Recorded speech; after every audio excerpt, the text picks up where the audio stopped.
Morning, everyone. So this is first session for second day. I realized that some of you have done parties last night, so we'll get it started by simplifying these concepts. You see it on the screen.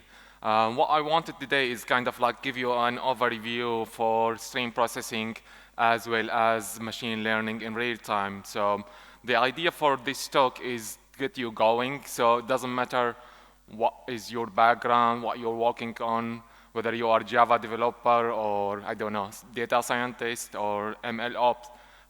So there is something for you basically in this session. Obviously, we come from different backgrounds, so we have different experience and so on. So what I'm going to talk about today is kind of like, introduction, but also kind of like touching what you need to do in order to scale this process, because scaling is very important when it comes to running machine learning in real time. Obviously, if you've done some machine learning before, you know how hard it is to take your model from development to deployment. So we will discuss how you can do it. So that's the goal for this session. So I'll make sure to have some demos as well. So you can basically download these demos, try it out yourself, and see how it works. So my name is Fawaz Ghali. I'm a developer advocate for Hazelcast. I lead developer relations. And essentially, I'm based in Liverpool in the UK. And I'm kind of like, like coming to Poland and different cities, because I think this is very active community here. So what I wanted is kind of like take you on this journey. So anyone can recognize these guys on the screen? Beatles, yes, that's correct. So these are the Beatles, and they're based, of course, in Liverpool, so that's why I want to put them on the screen. But also, I kind of like looking at the stream processing side of it. So when you hear stream processing, some people assume we're talking about, I don't know, music or TV streaming and so on. So yes, it is one area that you can stream processing and machine learning in real time, but essentially stream processing can happen anywhere and essentially in any application. Even if you don't use it at your work, you probably use it on your mobile in some application or some form. So this journey kind of like, people assume it's kind of like straightforward journey. So you take a model and essentially you expect after you train your model to get some results, right? So that's the whole idea. Even if you want to write an application, maybe you take it into some kind of sprints and then you kind of like wanted to get some results. The reality is this is far from true. So even if you create a machine learning model, you train it, and then you got the results you expect from X matrix, whatever this matrix you use, when it comes to deploying this model, it becomes really challenging. So why is that? Simply because we look at this journey in terms of different aspects, right? So you take this model after you train it, and then you want to package it. So how do you make sure that when you package it and deploy it, it's not going to fail or it's not going to crash? So again, the questions becomes like, how do you scale it up? How do you scale it down? And remember, whatever you trained your model on, essentially might not be the same when you deploy it. So I'll give you an example here. So if you have a model which is trained on, I don't know, 20,000 transactions, and you take this model into deployment, usually you get average number of transactions per minute or per hour and so on. But this is just the average, right? You get spikes in your data. So Black Friday, for example, Christmas, online discounts, offers, and so on. So people go actually on busy times. And this is where you need to make sure your package somehow has some kind of scaling mechanism to scale it up and scale it down. Obviously, you don't want to use 10 clusters when you just need one cluster. So this is one aspect of it. But also you look at how you want to load balance, right? So for example, if you have 20 transactions, how do you make sure you distribute these transactions based on the infrastructure you have? Obviously, you need to monitor this. And monitoring in training is different from monitoring in real time, because you want not only to look at results, you don't want just to see if your model is working as expected, but also you want to check, for example, how much CPU you're using, how much memory you're using, how healthy your cluster is. And essentially, when it comes to redeployment, you want to redeploy your model in real time. So what does it mean? So if it happens and you're using your mobile, for example, sometimes you send a request for X application, and for some reason, this application doesn't respond as you expect. So simply because this might be related to internet connection, obviously, but in general speaking, when you redeploy a model, you want to make sure you avoid any latency. So whether you're using the same model or you're using different model. Obviously, that's where results we're talking about. So I mentioned real-time on the screen, first slide, and real-time means different things for different people. So I would say 90% of people attending here deal with transactional data stored in database or file system.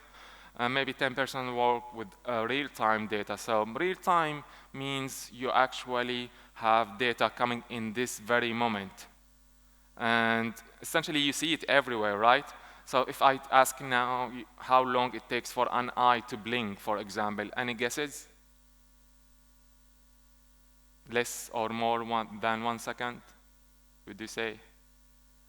Less, that's correct. So it takes about 1/3 of a second, right? So this is pretty fast, and same thing for clapping hands, or if we were using a camera, for example, shutter speed, all these transactions are pretty fast, right? So what we want is kind of like looking at these transactions and processing before you storing into database. Let me repeat this again.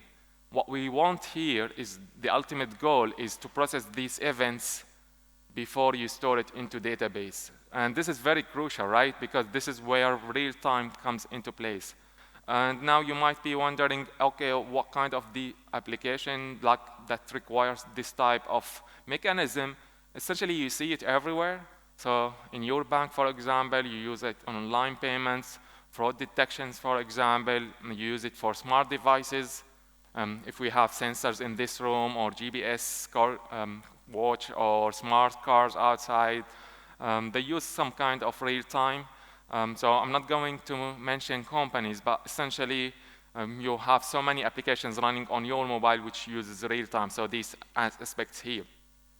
Medical devices, hospitals, for example, also sports. So you see it, for example, in Formula One, for example, these types of actions require real-time stream processing and machine learning, of course, and AI, which what we will focus on today. So those who know what stream processing know what we're talking about, but let me just take it a step back and explain this concept. So what we're trying to do here is to take this data, could be coming from Kafka, for example, or Apache Pulsar. It doesn't matter what transport you're using. What we wanted is to process this data and then do the analytics part, or then we store it into database. And people assume this is like what you want to do, and that's right, but the real-time is not only about the real-time data. Because what we're trying to do here is to take what we ever had before and combine it with the real-time data. So this is where high performance comes into place. So we're trying to merge between two different types of data. And there is no way for a real-time application to run just only on real-time data. So even we're discussing the real-time, but we still need context, right? And context in general comes from data stored somewhere. So this is where the 90% comes into play. So you have some data stored in your database or file system, and you want to combine it alongside the real-time data. And because these two different types of data come at the same time, you want to process it at the same speed as well. Now you might be wondering, okay, that's good, but how many data we're talking about, how many transactions? And we look at it is kind of like the full story. So for some of you might be a few thousands, Some other applications might require 100Ks or millions, or in some use cases, it requires more than 1 billion transactions per second. So we're talking about large amount of data, and we want to process it in like sub-milliseconds. And obviously, the ultimate goal in this process is to look at how you can predict or how you can provide some kind of alerts, because you have, for example, 1 million transactions, and you want to pick up only the transactions which gives you meaning to your application, where results are, right? So these results could be some kind of alerts. So you have an application and you handle large amount of data, and you want to predict alerts, for example, what's going to happen next. So this is one use case. Another use case is trend. So how is your application is performing in real time? Will it crash, or will you require more resources, for example? And in some cases, it requires some kind of adjustment, right? And we want also to enrich the data. So if I tell you now, we're going to create an application, and this application will handle real-time data.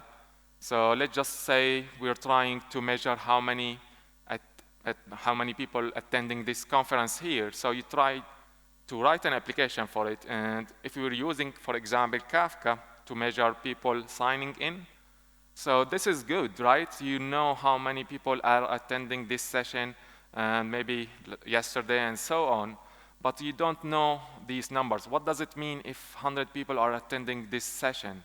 Does it give you a context? So we want to enrich it, right? We want to add more context to understand what's going on with the data. Obviously, this is kind of like, wide topic and very hot topic, by the way. So if you're trying to get into this topic, you will be amazed how many tools exist currently for handling this type of data. So this figure kind of like split into 12 sections. So you can see the source as well. So we split it into, depends what you want to do with the real-time data. So some tools are good in capturing data. So if you have some hardware and you want to capture the data or some kind of web service, there are some tools for it. You can use open source, obviously, or you can use the managed service or the combination, the hybrid model. And you need also to transport it, right? So you want to transport it from data center or from where it is generated to where you want to process it. And after that, you want to kind of apply some kind of operation transformation. So this is kind of like looking at it in terms of aggregation or randomization or some kind of context within the data itself from the real-time data before you store it. And the final step is the analytics part, or machine learning in real time, which is kind of like a combination between all these steps. In most cases, you will end up using multiple tools to do your job. There is no way for just one tool to do everything, right? So the question becomes here, how much time you have to create your application, how much time you have to maintain it, what is the cost related, and so on. So to make it like a less complex, I split it into two sections because that's everything you need in terms of handling data in real time and providing machine learning in real time. So on one side, you need stream processing tool, or framework. So these tools are pretty fast in handling real-time data, which is great, right? And on the other side, you still need the fast data storage. So fast data storage essentially load your data into grid. This data comes from your database, for example. And then this is where the intersection between these two platforms comes into place. So one part comes into, for example, the streaming processing data, and then the second part for fast data storage. So I work for a company called Hazelcast. It's a real-time stream processing platform, open source. You should be able to download the jar file after I finish, run the same demo as my demo today, and see how it works in real time. It's built on the Java virtual machine, so it's Java-based. But obviously, if you're coming from data science or machine learning background, you can use the SQL. I will demo the SQL today. If you use C#, for example, or .NET or Node.js, you can connect clients.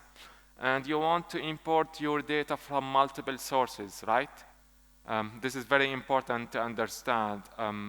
Most applications you see or use require to only use one data source, but that's not reality. Reality, when it comes to deploying machine learning in real time, you want to have multiple sources at the same time. I give you another example here. If I ask you now to write a fraud detection algorithm, right? Whether you're using machine learning or not. So you check, for example, transactions history, and you say, for example, based on this credit score and previous behavior, this transaction will be fraudulent or not. So that's fine if you just have one bank across the whole universe, right? But we want to handle data from multiple sources. So for fraud detection, you want transactions history, but at the same time, maybe you want to check weather forecast. Why you need weather forecast in fraud detection algorithm? Simply because, for example, now I am in Krakow, in Poland, so I don't know, the weather may be 12 degrees. If someone is using my card back in the UK, and temperature is like 5 or 6 now, so that's like discrepancy between different temperatures, so that's where we need to use weather forecast.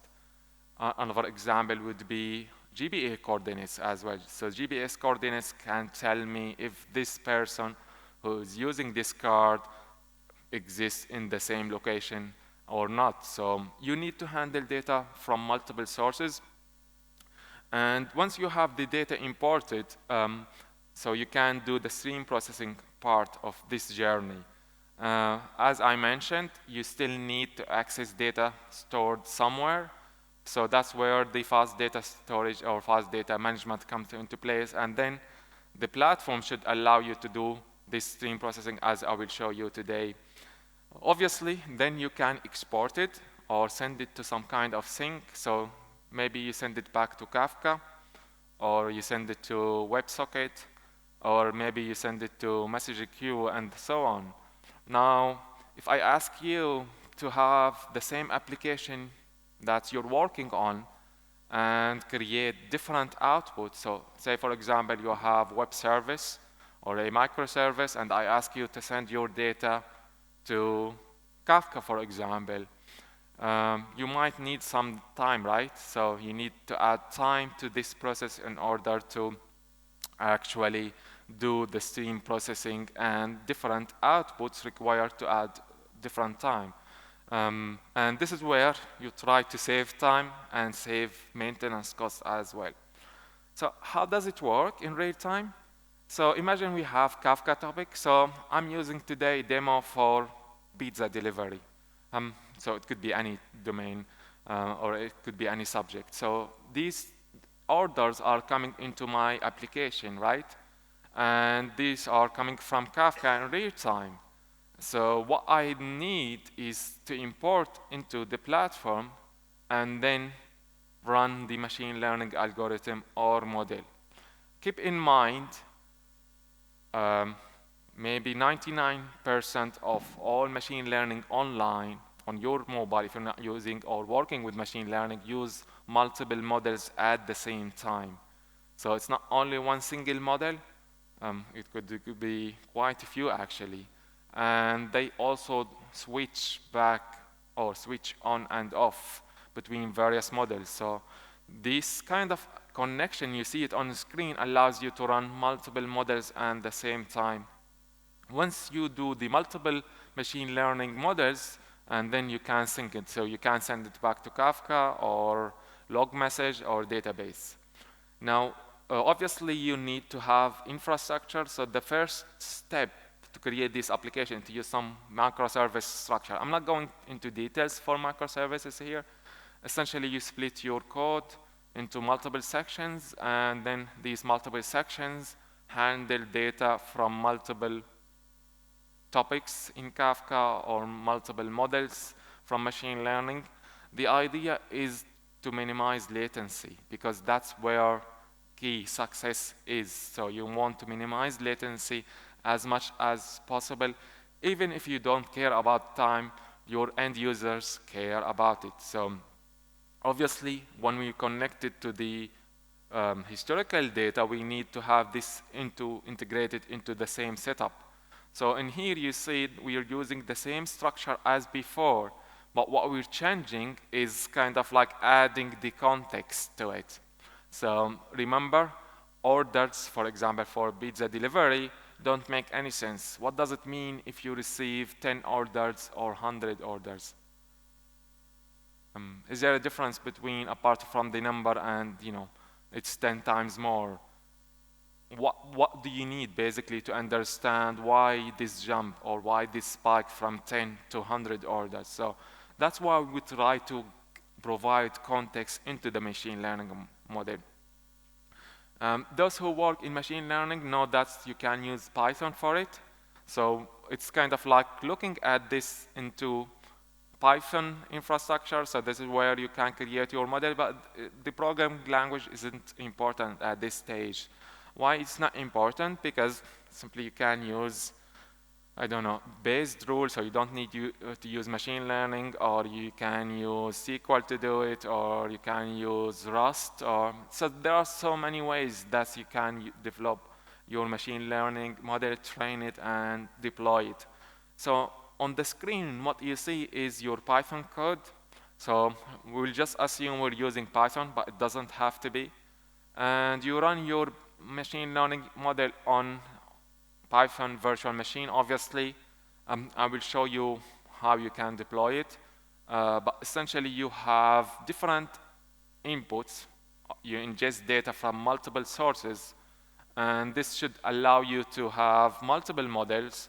And at the same time, it's kind of like intersection. So GPS coordinates, for example, now if I track your mobile, or X application tracks your mobile, and so we want to use these GPS coordinates, for example, for your bank system, your mobile app, or maybe your, I don't know, some kind of application which require access to GPS coordinates. So you can have it in one source, and this is very important. So the same data type you should have it once and once only, and then you can process it in various models. And this is same applicable for how you want to, sync it. So here we kind of like looking at it in multiple syncs. So you send it to WebSocket, or send it to web service, or you send it to Kafka topic, and so on. Obviously, the Python code, you should have model in it. So now, if you're working with machine learning and you already have model, you use it either for training, you're happy with it, or you use it in deployment. So you can take this model if you want to scale it. If it doesn't scale, first step is, instead of having maybe 100 transactions on your model, maybe you can replicate it or generate large amount of data, and let's just say you boost it 100 times. It will crash, right? So the goal is here to take the same model and use this platform in order to scale it. So you see on the bottom left is where your model is, and from there you can look at it in terms of job submission. So you add it to the platform in order to scale it, so you can run 3 clusters, for example, or more, and depends how many nodes and so on. So I'm not going into details for configuration today. I'll stay outside after this talk. So if you have a specific use case, come and grab me. We can discuss in more details, but essentially by default, there are some configuration to do it. So this will allow you to kind of like looking what is the best infrastructure you use in terms of resources. Now, I mentioned the training side of it. So for each machine learning model, you have a score attached to it, right? And this is where things change. So the traditional side of this story is you have one algorithm running, you collect some data, you train it, and then you kind of like switch it to some kind of composite score. So this composite score allows you to run multiple algorithms, and then you use different configuration to either switch between these models or to kind of like have a composite score for it. Now, when it comes to deployment, 3 slides, and then we jump to the demo. This is the traditional way of scaling the machine learning model in real time. So you have the machine learning model written in Python. You connect it to some machine learning runner, and here you have 2 different types of data. Now, if you want to run multiple models, essentially exactly as you see it here, but then we add multiple models. So this on the screen you see 4 models running on the same cluster, and if I want to scale it, I can simply use the replication method to say I want to have multiple models, multiple clusters running at the same time. There are 3 ways to deploy it. So first way is on the host. So this is the demo, you will see it today. I will deploy it on the host. So my machine learning model actually is stored as close as possible to my cluster. Or you can have it on sidecar, which is on the edge. So imagine you have multiple data centers, one in Poland, one in the UK, one in the States. You want to have the exact machine learning model as close as possible to your data source. This will avoid any latency or minimize it at least. If you care more about the performance, you can use a farm structure, so which allows you to run all your models in one place, and then based on here, you can basically have clusters running on multiple data centers. So there is pros and cons, advantages, disadvantages for each of these demos, for each of these setups. So for the demo, so my demo today, I will show you how you can do it in real time. So imagine I'm running a pizza delivery business, and I have 10 restaurants. So your job basically is to create an application to handle all orders. So you can kind of like look at 10 restaurants, could be any number, doesn't matter.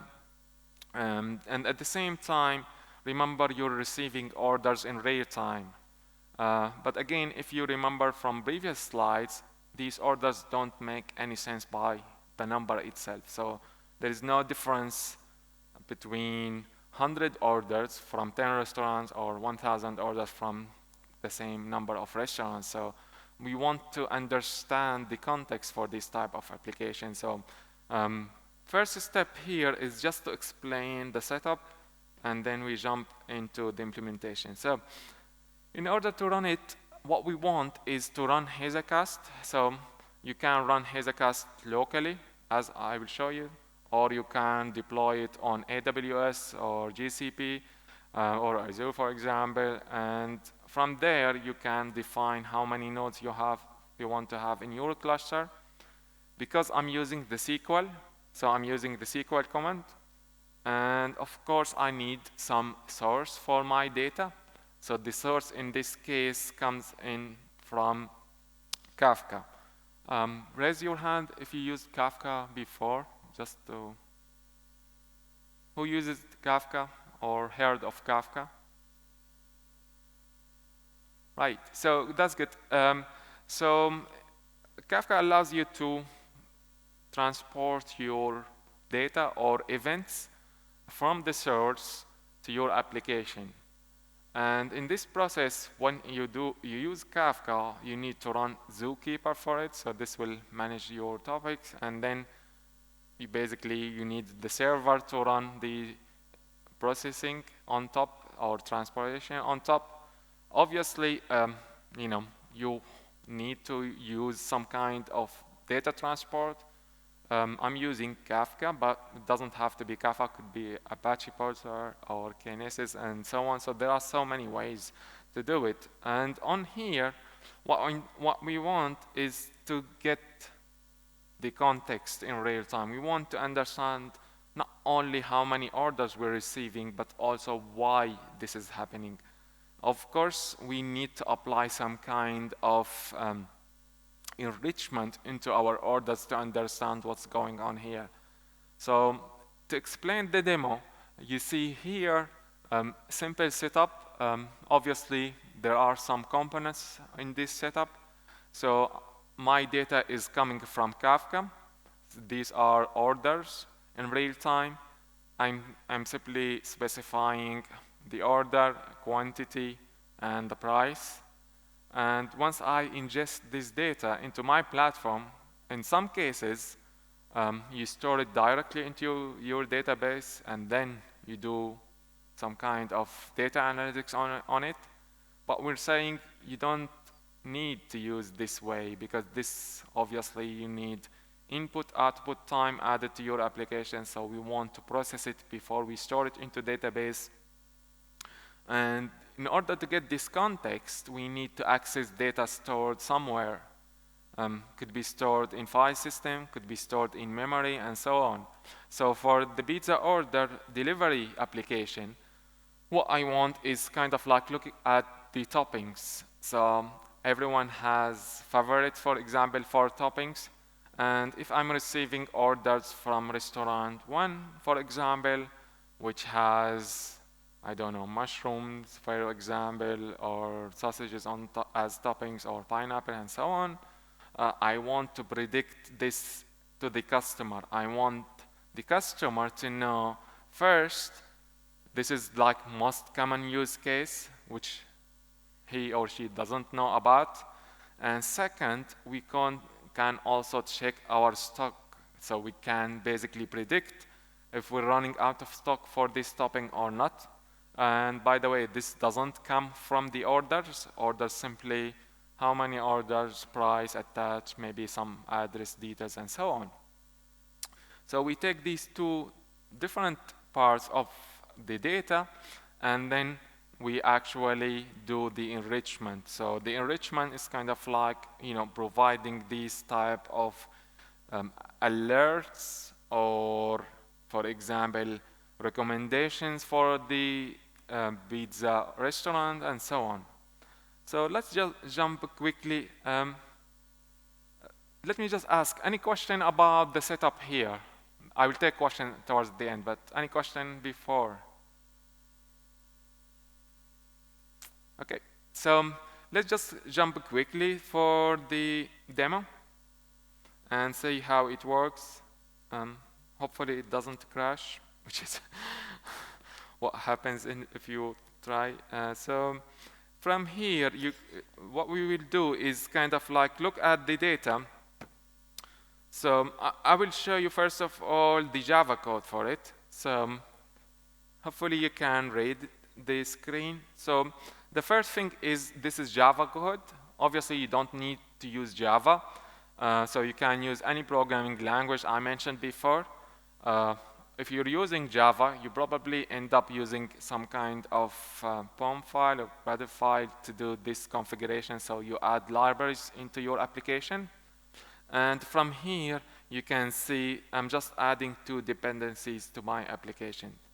So the first one is the platform. So this is how you define the platform, obviously.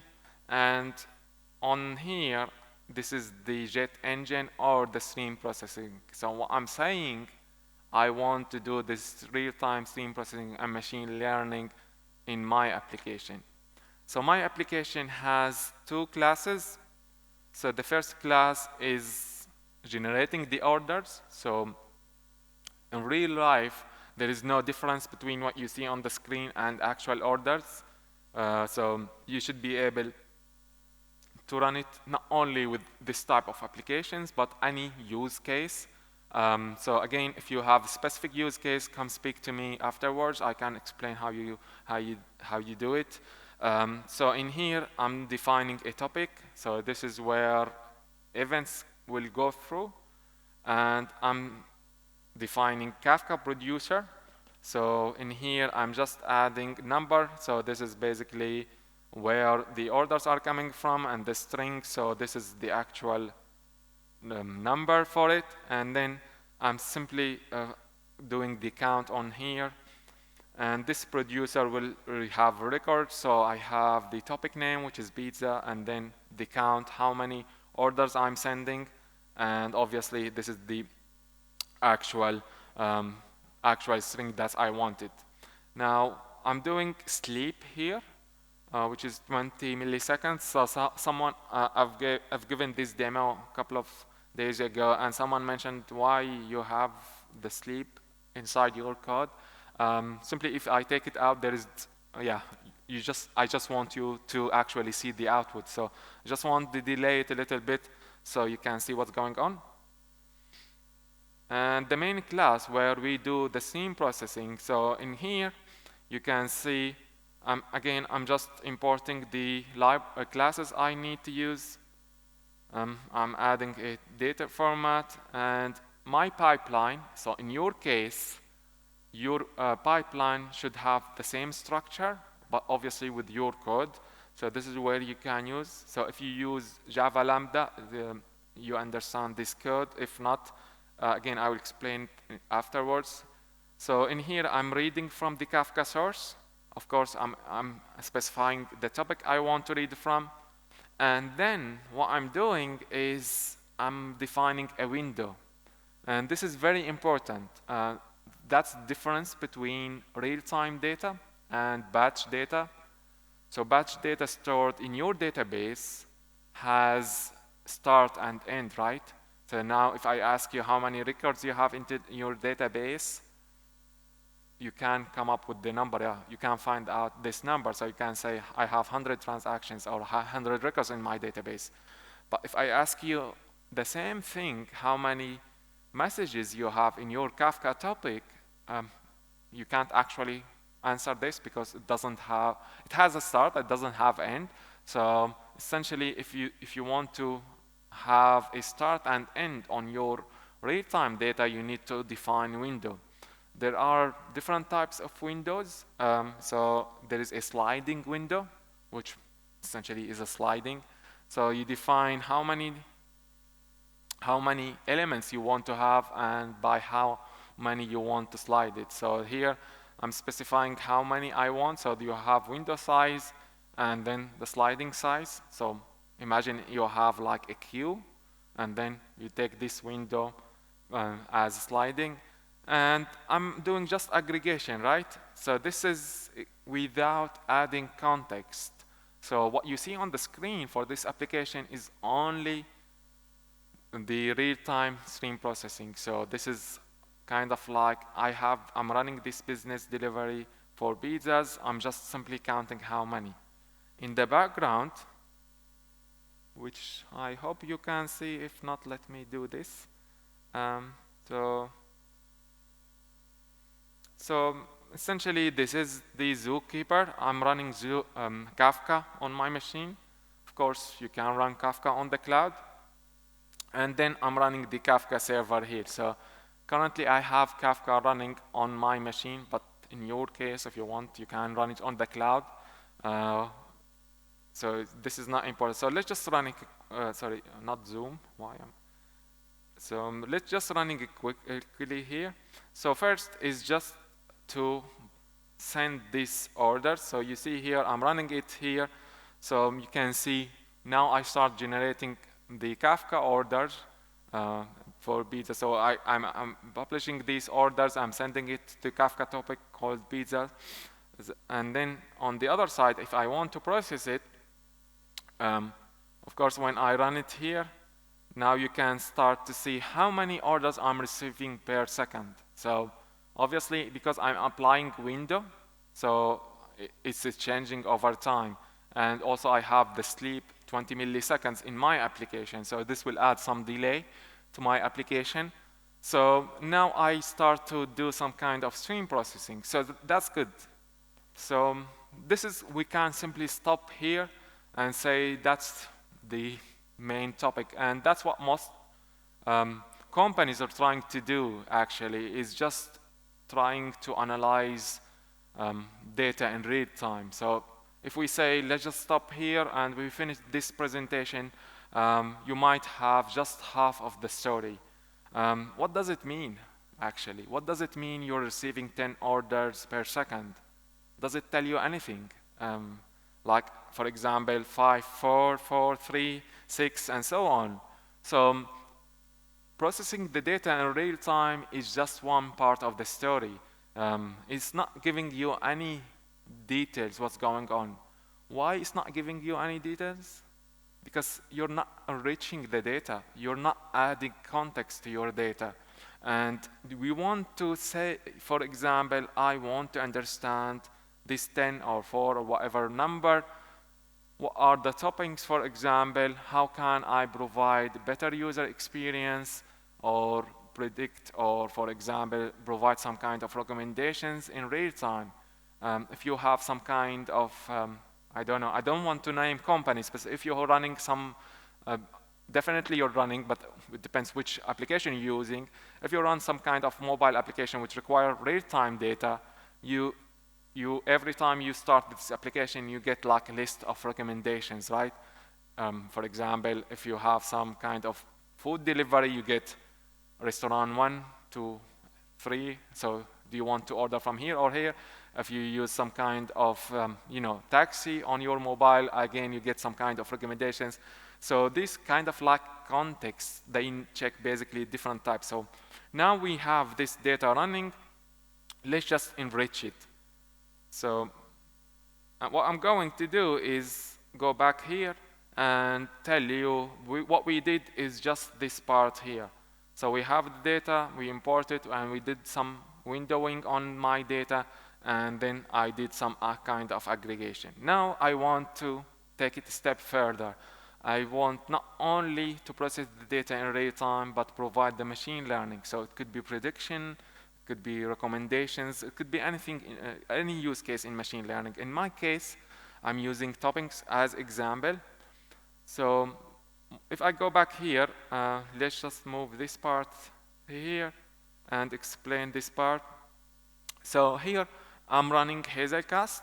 So if I click here, so it tells me the IP address, port, whatever, and how many nodes I want. And I started by using this command, Hazelcast start, and then let's just forget about it for now and move to the meat part of this. So in here, I just logged into the SQL. Again, you don't have to use SQL, but if you're coming from data science background, maybe you don't want to learn a new programming language, so SQL might be the first option. So in here, what I'm doing is I'm taking these orders, right? So I'm just writing what you see is just a SQL command to generate the randomization. So I have 10 restaurants or 7, whatever, and then I'm just doing this randomization. So I'm just going to copy this code because I don't want to write it and then end up with typos. So and then I'm generating this stream. So I go here. Now, if I test it here, so this is SQL code. Hopefully it runs, so it gave me OK. Now, if I want to see, for example, orders coming from my place, so I can do simple SQL command. So I can say, give me these orders. So remember these orders in real time. So if I do this, now you see on the screen, these orders are generated from X. And it's giving me the price, it's giving me how many elements or how many pizzas and so on. But again, like as a business, for example, this doesn't give you the full story. So what does it mean you have 68, 89, and so on? So these numbers in isolation it's not enough. You want to understand, you want to enrich it, you want to apply machine learning on top of it. So the machine learning part of it here, and obviously when it comes to also enriching the data, so I will just keep this screen running, but I will enlarge this screen. So I'm keeping this screen on top, so just follow this screen here, and let's just do clear. And from here, from here, I do the enrichment. So what I'm saying is these specific restaurants have favorite toppings. So I would just import it into my application using SQL. Again, I need to go back here. So in here, I'm saying I want to run the SQL. And let's just increase the font size so you can see. So now what we do is just add the, the enrichment part of it. Didn't work.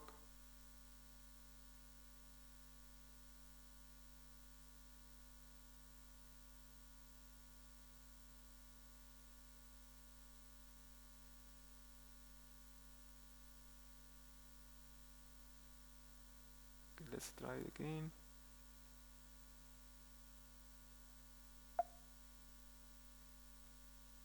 Somehow it's not happy here. Okay, that makes sense. I'm doing two things at the same time to speed it up. So let's just do it step by step.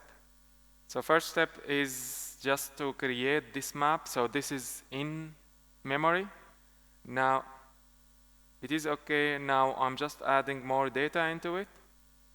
And in here, I'm adding toppings. So now I have it in memory, and the goal of having the enrichment in memory is to avoid latency or minimize it. And from here, I can basically say I want to check which restaurant, for example, has a specific number of orders with toppings as pineapple as second favorite, for example. So I can do this prediction or recommendation. And if we go back, I want you to keep eye here. So you see these orders are coming in real time. And then the enrichment part is where I do this streaming with the context. So from here, I do select based on previous data, which you see it on the top of screen, and then on the enrichment part of it. Now suddenly, you start to see the same orders. Obviously, the top is filtered by my place, but here you can see all orders. So I can do filtering as well. But if you keep eye on the second option or second toppings, from here you see that these are only pineapple. So yeah, you get the idea here, right? So you can do recommendations or alerts based on the first type of, the first topping. You can do the same thing for second and so on, or you can do complex stuff where you can also create a dedicated machine learning model and running. So in previous example, I can simply add linear regression. So instead of using the SQL, I can write linear regression in Python, which does the same job as this code here in SQL, and then do the prediction in real time. So everything you see on the screen is processed before storing in database. In fact, I'm not storing anything here. So once I shut it down, nothing is saved. But yeah, you can save it. It's not that's not the goal. The goal is to do the real-time stream processing on the data before you store it, and at the same time, obviously, you want to do the enrichment for machine learning. And just because I have 1 minute left here, obviously, everything I mentioned is open source, so I would love you to try it out. I've seen some use cases which are really interesting. So last week, actually, we had someone who followed the same concepts here, but they used it to detect noise from the airports, from the aircrafts in real time. So you can use your imagination here to create this type of applications. And with that being said, because it's open source, so we have active Slack community, so I would encourage you to join. Just to scan this or take a screenshot of it, whatever you want to do. So you can simply ask questions how it works. You can see some really nice use cases. And if you still have like any specific use case, come grab me. outside or reach out. So with that being said, thanks very much for attending. Hopefully it was useful. And if you have specific questions, I'm open for questions here. I don't know if I'm, or grab me outside. Thank you.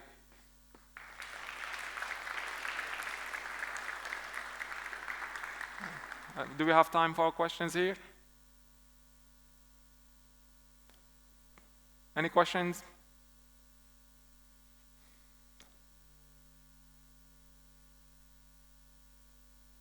Right, thank you.